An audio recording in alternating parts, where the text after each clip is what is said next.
Creating, taking, and checking a rental application.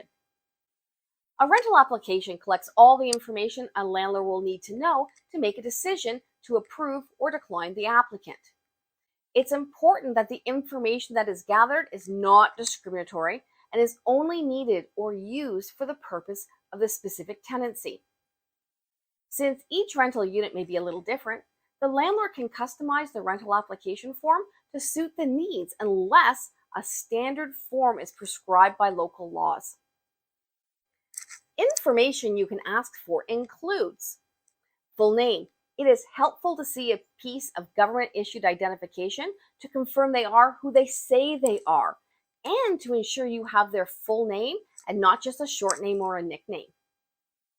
Rental history, which could include a current rental address and previous history if they have not been at the current address for at least 3 years. I prefer a 3-year history. Some people will go as far as a 5-year history. Current landlord contact information. A previous landlord contact information can also be helpful. You'll want to check to see how they lived at their previous place. Did they cause damage? Did they pay the rent?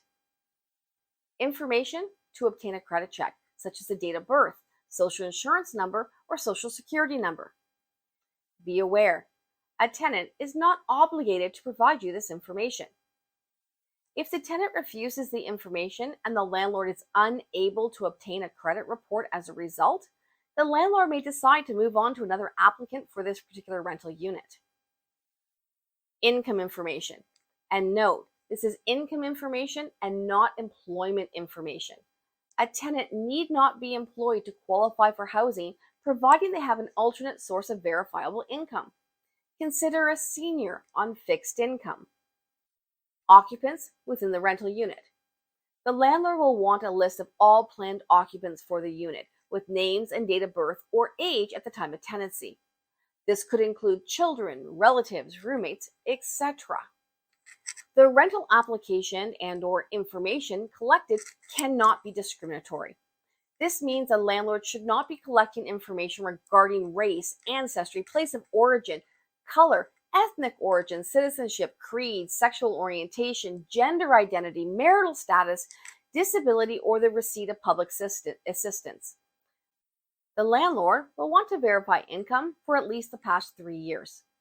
This could be through an employment check, income tax returns, a current income stub, and don't discount alternate sources of income, such as government assistance, child support, child tax credit, etc.